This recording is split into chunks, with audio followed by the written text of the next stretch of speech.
give me a moment's peace and take out the trash. We pay taxes for people to come and take the garbage. Hey, listen, Greenie, no more sneaking rides to the junkyard. Yeah, man, take a taxi when you want to go to the junkyard. Hello and welcome to Hot Trash Unlimited, the show where me, Caleb, and my guest, Danny Vincent, sit down and talk about not a movie. Or, well, we will talk about movies, but we're not talking about a specific movie that we've seen in theaters this week, as is the normal modus operandi for our show. We're going to be talking about an idea that Danny has that kind of ties into me and Joe's idea of Hot Trash Unlimited, or of Hot Trash movies. Danny, do you want to inform our wonderful viewers what your thesis statement is for this episode? I'm Danny Vincent. I host two of our podcasts that I'll pimp at the end of this, including one Caleb's on. I actually brought this up on my other podcast initially. Then I was like, I should appear on other people's podcasts to talk about this because this podcast has nothing to do with bad movies inherently. So maybe I should go on podcasts about bad movies or critiquing movies compared to just talking about Marvel TV shows. Should I just talk about where the idea came from first and then like build up to it? Because I feel like the name of it's kind of weird, you know? Unless I explain. Yeah. So you do as much explaining as you feel is needed. Okay, so around when the Paddington movies were coming out, typically Paddington 2, I don't know if anyone here is involved with film Twitter or just the general discourse of film criticism, because it's not even just a Twitter thing. I saw articles about Paddington 2 everywhere, and the big prevailing idea was this new idea called nice core, which is that it's basically, it's a play off of mumblecore, obviously, but it's like these movies are just so wholesome and sweet, and they just make you feel nice. And obviously the Paddington movies are a prime example of that. Recently actually got back in the discussion this past summer when Ted Lasso premiered. Ted Lasso is a very nice core project too. Yeah, genuinely made me want to be a better person when I watched it. Exactly, yeah. So that's what nice core is. Soon after this discussion, I think I rewatched because the Paddington 2 came out in January 2018, and Boss Baby is definitely what made me come up with my idea. And I rewatched the Boss Baby, I think with my parents around the time Paddington 2 comes out. And I go, you know what? I think I have a concept for a very specific type of movie that I call Obnoxious core. I don't think it's Hot Trash Unlimited, to be clear, because I listen to this podcast, I know what your definition of hot trash is. I think Obnoxious core movies are genuinely good movies. It's just that they purposely partake in an element or multiple elements that make them very annoying, but they kind of revel in how annoying and obnoxious they can be. And in that regard, I really enjoy them. They generally commit to the bit. That's really it too. It's like they have to commit to the bit and be sincere about it. They can't be like winking at me like, oh, this is so stupid. No, they have to be like, no, this obnoxious thing is cool and you're gonna like it. And then I guess they kind of just drown you in the obnoxiousness of it to the point where you're like, oh, I guess I do kind of like it. Kind of like a Stockholm Syndrome kind of thing. And The Boss Baby is the first movie I saw. Well, not the first movie I saw.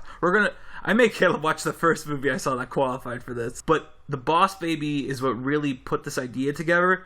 Because I remember me and a friend, Dan Hydorn, who I don't know. You were friends. You knew him. Yeah, I like Dan. Yeah, so me and Dan made a joke out of The Boss Baby for months, and then we saw it, and we're like, huh. I mean, it was legitimately, like, very stupid and annoying, but it was fun. Like, I genuinely enjoy watching The Boss Baby, and the key part of Obnoxious Core that's very similar to Hot Trash is that you have to enjoy watching it. It cannot be so annoying that you're bored during it. Yeah, and I think that's kind of at the root of both of these is that, like, you derive enjoyment out of something that you're not supposed to. Yes. So, fun fact, I don't think actually Caleb knows this, I am not caught up on Hot Trash Unlimited. I've been, like, binging the old episodes, but I've been saving them a bit. So, I believe I am up to, it was, like, I think your first one of 2020. It wasn't Cats. It was whatever the one after Cats. Spies in Disguise? Yes, I just listened to Spies in Disguise. It was actually pretty funny because you guys are like, oh, this Blue Sky, they're really awful, and now they're closed because of tax fraud. But that's a sidebar. I didn't know that's why they closed. See, yeah. I think it's really funny because everyone blew up at them because they're like, Disney must have closed this down because their next movie is going to have an LGBT protagonist and there's only 7 months left to go and how dare they fire them during a pandemic. But what actually broke quiet news is that they put their films for tax credits that were meant only for live action films. so they got extra tax credits on their films. So That's I think hilarious. Disney shut them down because they did not want to deal with that. I actually think Spies in Disguise is pretty close to Obnoxious Core too. I would have to rewatch it because I remember I saw it with a headache. So whenever I watch a movie with a headache, it generally just annoys me. You know what I mean? I think the level of homage it's trying to do is definitely obnoxious and stuff, but then it just has elements of trying to be serious about like geopolitics and also like pacifism and stuff that I think maybe would stop it from being Obnoxious Core. Well, my response there would be the main movie that I make, the movie I make Caleb watch for this is Cars 2. And Cars 2 has a lot of weird commentary in it, but to me, it's just, I'd have to watch Spies in Disguise again, but because to me in Cars 2, it's just white noise. It literally just feels like they're throwing stuff to see what sticks. That works for Obnoxious Core, because you can tell they really don't care about it. I'd have to rewatch Spies in Disguise.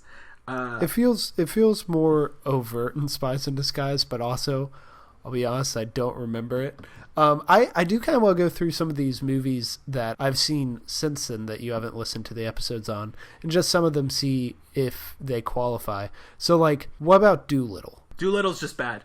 Okay. The thing is, it has to be entertaining. Doolittle is a movie, I got a headache during it, but that's the key, is I watched Spies in Disguise with a headache already. Doolittle gave me a headache. It has points where I'm like, ugh.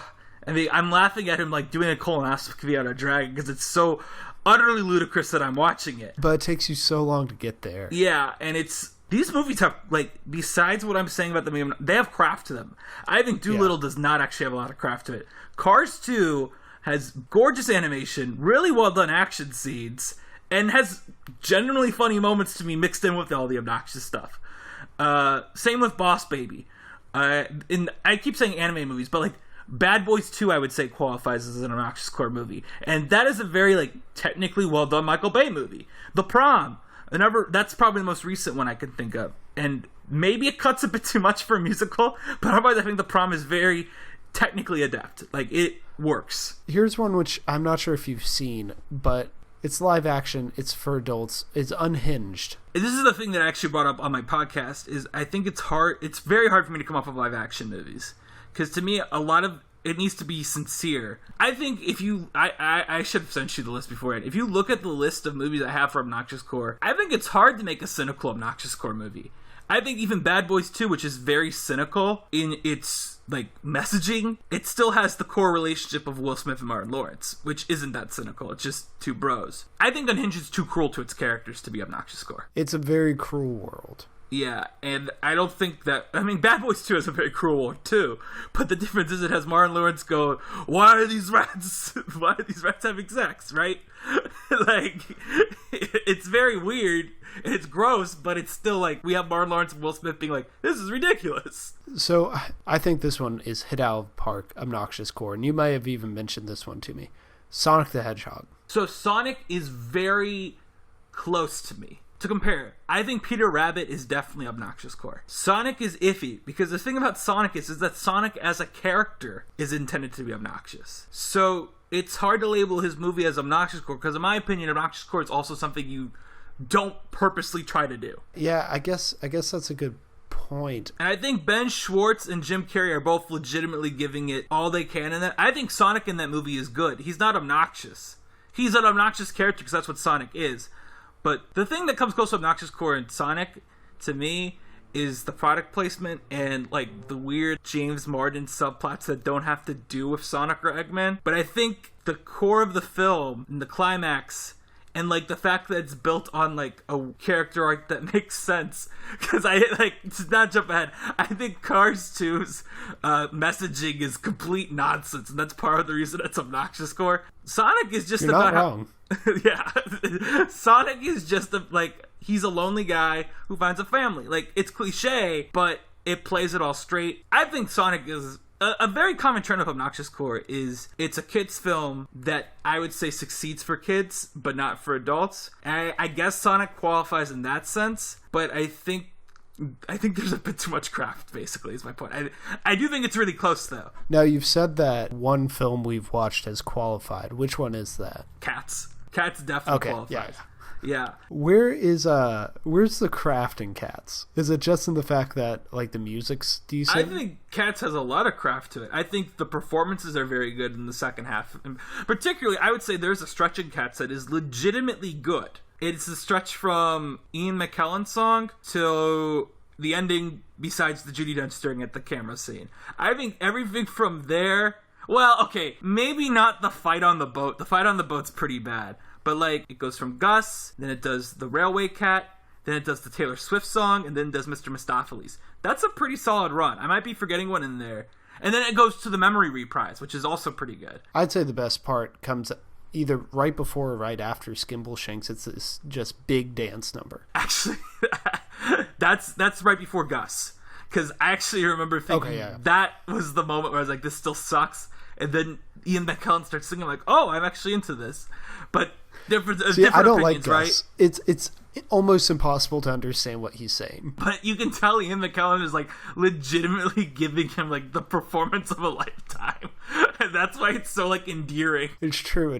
Although I've never seen him phone in a performance, so I think That's that true. loses some of its luster. Yeah, that's true. But anyway, I think the two leading men of Cats are consistently very good in it. And the woman's good too. She just has nothing to do.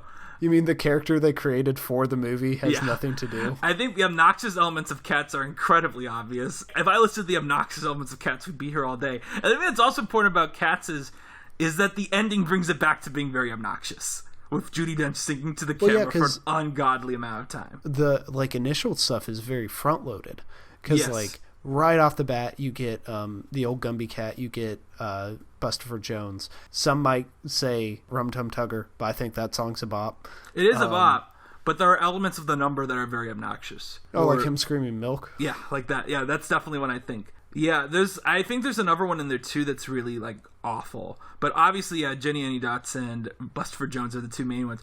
James Corden is actually the king of obnoxious core. He's been like the leading character of two obnoxious core movies. Then he's in Cats, obviously. And the two he's been leading men in is Peter Rabbit and The Prom, which is actually pretty impressive if you think about it, because everyone's like, James Corden's an awful actor, and he's very clearly one of the most obnoxious parts of these movies. But I still think they're good movies. Like, I will go to bat for all these movies as, I really enjoyed them. But they all come with the caveat that I have to like be like, for like The Prom, for example, I'm not going to recommend The Prom to anyone who doesn't like musicals, right? Now you're making me wonder if the two episodes of Doctor Who that have James Corden in them, if they're obnoxious core. I would say the one I've seen isn't. Sorry. I also don't know which one that is. It's the one where like the doctor plays soccer. It's been so long since I've watched it. I think that's the second one, but I'm not positive. I will say Into the Woods doesn't actually qualify. Into the Woods is just average. There's nothing really obnoxious about it. So let's get into the film you had me watch as an example and maybe flesh out a few more of these specifics. Okay. So we watched Cars 2. Love it. It was my third time watching it. I will say it's not a movie to watch often, though. You are not the only person I knew in film school who thought it was really good. Okay. It's a great obnoxious core movie. As a movie, I'd say it's about a B. Like that, if I had to give it a grade, it'd be a B. But people talk like it's the worst film ever, and I'm like, nah, it's good. It is on par for me with Cars 3. They do different things wrong. And honestly, if you were going to force me to sit down and rewatch one, I might pick Cars 2. But I think that they're largely the same. And I'd put Finding Dory and Good Dinosaur beneath them if we're ranking Pixar movies. Well, I like Finding Dory more than you. I would put a solid amount of Pixar movies under this, though. Now I gotta look. Sorry. I would put Good Dinosaur under it, though. Definitely. I'd put Cars 3. I think Cars 3 is the worst. Yeah. Like, might be like the worst Pixar movie, period. What about Monsters U? I know you're not. Oh no, yeah. Monsters U is under this. Even though Monsters U, I will always go to bat for its third act. It's a good third act. Yeah. So Cars 2, I'd put the first Cars under it. I'd put A Bug's Life under it. I would put Brave under it. And Cars 3 under it. So I still think like a vast majority of Pixar movies are better than Cars 2. Oh no, I remember walking out of the theater of Coco and you're like, that's pretty good. But Caleb, have you seen Cars 2? Yeah, through my tears, that's what I said. There was no Cars 2. My counter on you would be on you saying there's equal issues. One, I don't think there's equal issues, but even if I did, I'd say the issues in Cars 2 are so much more entertaining than the issues in Cars 3. That's true, and I had a pretty decent time seeing Cars 3 in theaters, partially because I'm like, oh, this is kind of nostalgic, and partially because I was with kids who were enjoying it, so I had vicarious enjoyment. I feel like if I went back, it might drop under, but I'm never going to go back and rewatch Cars 3, or Cars 2, probably. What a shame. Cars 2 gets better every time I watch it, but again, don't recommend rewatching it often. I think the last time I saw this was when Cars 3 came out. I watched it before Cars 3, and then before that it was when it was in theaters. So it's been about 4 years since I've seen Cars 2. Before that I thought it was bad. Before I rewatched it for Cars 3, I thought it was bad. For those of you who have not seen Cars 2, I'm not going to go too far into the synopsis. All you need to know is that Mater becomes a spy. It's great. It is obviously such a bad idea to follow up the last movie with this premise, but it goes full into it. And there's so much I could. Do you want me to break down the specific reasons I think? Go for it. Yeah, go for it. First, before we even go into the spies, it completely disregards the rules of the first movie, which is why this is the best Cars movie. It completely doesn't care about the rules of the world. One of the first things we see anyone do in the movie that isn't like a spy, because it opens with a cold open of the spy cars, is we see a bunch of cars drinking martinis at a bar. And it's the first movie clearly establishes that they only drink oil or fuel up. They don't eat. But that's the first thing we see. And then later on, we get a scene where we see Mater lick wasabi. And it's really gross. It's this car should not have a tongue. So it completely throws out the rules, right? But then it also adds stuff where it's this is where all the Cars memes really come from, where it's wait, so there's a car pope? So that means there was a car Jesus, stuff like that. It comes from this movie. It doesn't come from anywhere else in this franchise. Those fun jokes come from this. It has a weird, some really weird gags, Mater running to someone who has eyes where his headlight is. I love that part. That part was maybe the best joke in the movie. It's a great gag. It's a pretty great gag, yeah.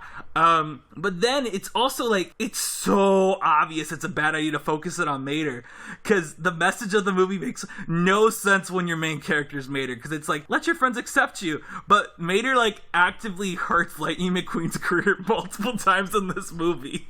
It's not a misunderstanding. He does make an embarrassment out of Lightning McQueen, and then he's but I was just trying to help. Kids, if you're trying to help but you still mess up, your friends need to accept you for who you are as you know what you know what I'm saying, right? I think this is a problem with a lot of kids movies where they're just just be yourself. And I'm okay.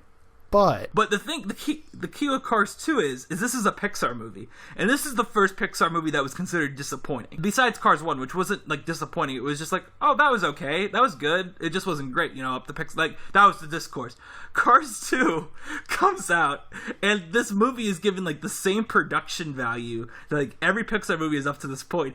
And the message is so non-nuanced, and it's hey kids, don't worry about learning. It's better to just be yourself and be stupid. That's the message of the movie. Don't grow or evolve.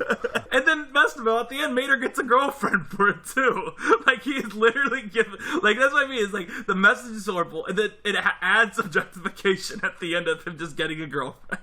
The world rewards it to him. And then the climax, oh my gosh, the third act of this movie, one of the funniest third act...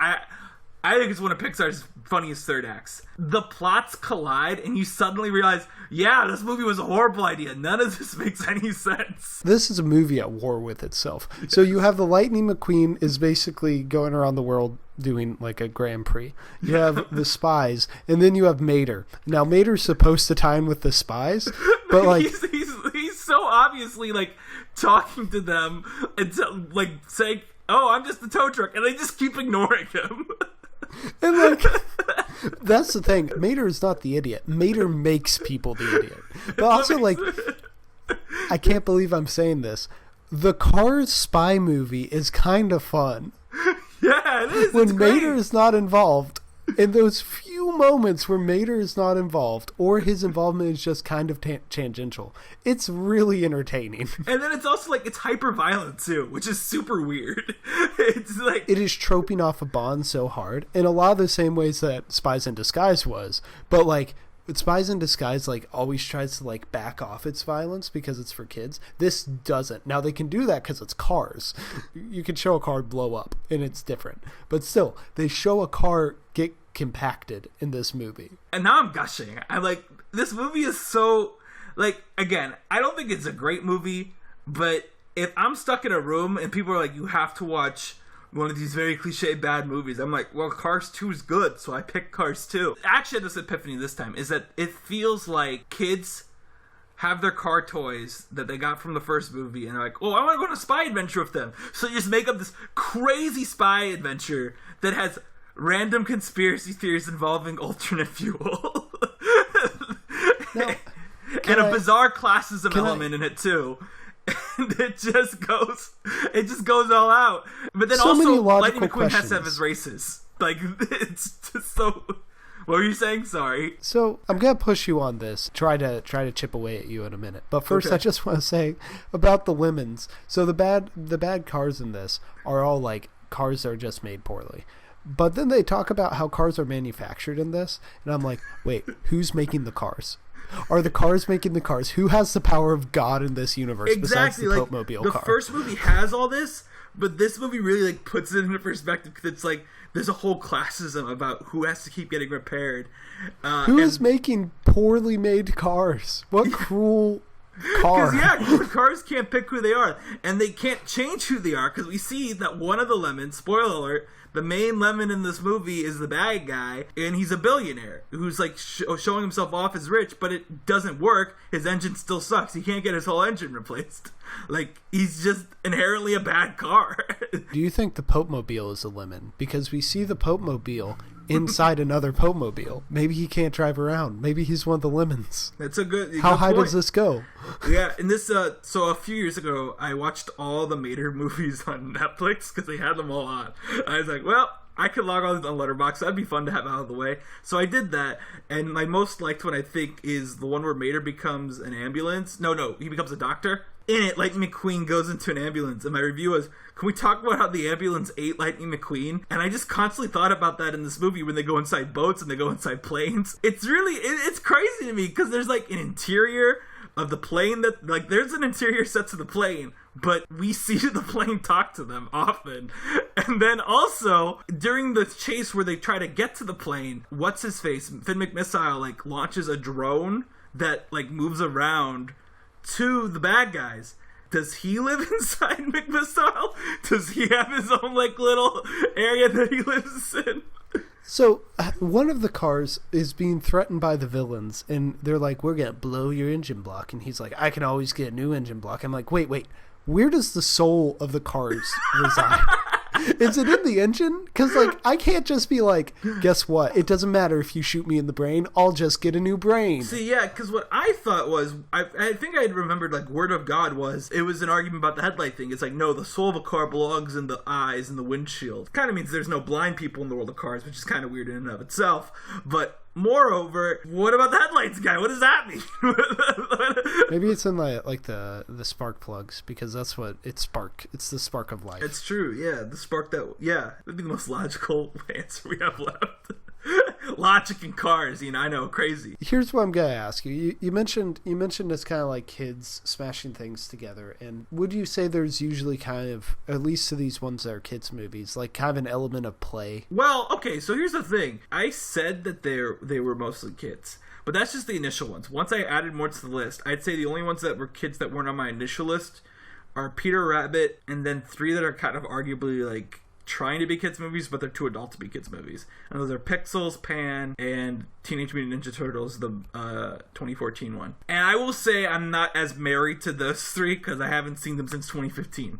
But I have a feeling that, judging how I remember I liked them to a decent degree, I was like, I like these, but they're bad. So I think they do qualify for Obnoxious Score. I'm not going to go to bat that much for them. But I do think there's an element of play for the other ones I'm more concrete on. So, like, I think one of the best animated movies, also just kind of one of the best movies of the last decade, was Lego Movie. Yes. And that's of course explicitly a kid playing with it.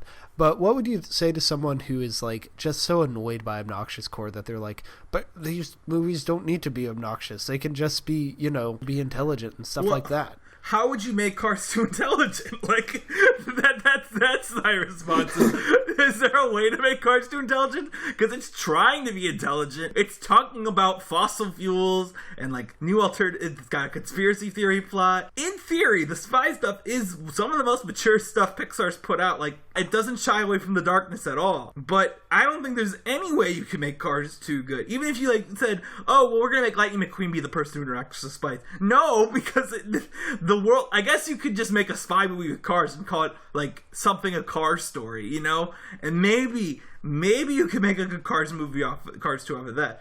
But even then, I would say most people's response to it would be like, why didn't Pixar just make a spy movie? You know, like, they'd be like, why does this have to be a Cars movie? So 2 more quick questions before we give up, like, final thoughts. Spy Kids 2. Is Spy Kids 2 an Obnoxious core movie? I think I would need to rewatch all the Spy Kids movies to see if they qualify. I would say, though, probably the closest is Game Over. 1 and 2 have legitimately, like, the actors are trying, and the third one has Sylvester Stallone getting a paycheck. You know what I mean? Like, that's the key difference there. Well, and that's the thing, is, like, I do feel like you can find that sincerity most in Cars 2, or in Spy Kids 2. I think the first one has sincerity, too, if I remember right. But it's been years. The first one has sincerity. Spy Kids 2 just ramps up everything that's bizarre about the Spy Kids franchise. That's my favorite one from that franchise. Yeah, I should revisit the first 3. I don't need the reboot, but I should revisit the first 3. So would you say the biggest difference between a hot trash movie and an Obnoxious core movie? You're still acknowledging the craft and the sincerity. You're just shifting the priorities away from, like, I guess, like, pleasantness, where, like, you can embrace something that's annoying. Because I feel like that's what a lot of this is rooted in. The biggest complaint I hear about the Cars franchises is just, it's Cars. How dumb is that? It's just Cars. That's stupid. And so would you say it's like more just shifting, where hot trash, I think it's you're embracing those faults? I would say that's the key difference, yeah. I'd say Obnoxious core is kind of, I said it before, it's like Stockholm Syndrome in a way. I don't think you start liking an Obnoxious core movie. Even Cars 2, which has a good cold open. The cold open might be good, but then you cut to Mater and it's like, this sucks. And then eventually, I think it's when Mater gets on the plane with the spies, you're like, okay, now I'm kind of vibing with it, you know? And then, like, they taser the guy after they meet the headlights guy, and they're like, that's my informant, which is utterly ludicrous.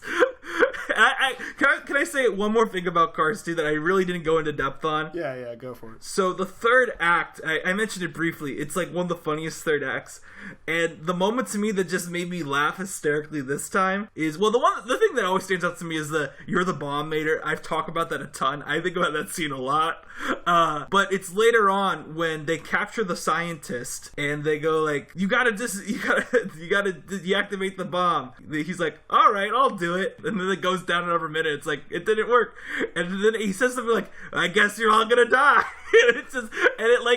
It shows like Luigi then trying to pull the bomb off. Luigi is like the most kid-friendly Cars character, and here he is trying to remove a bomb off of Mater that's gonna go off in 2 minutes. And it's just so like, what? Like, did no one see why this is weird? I love it. And I want to say this at some point, so I'll just say it out really quick, is that my go-to pitch that I always say I want to pitch to Pixar is I want a Cars 2 2. You cannot title it Cars 4. It needs to be titled Cars 2 2.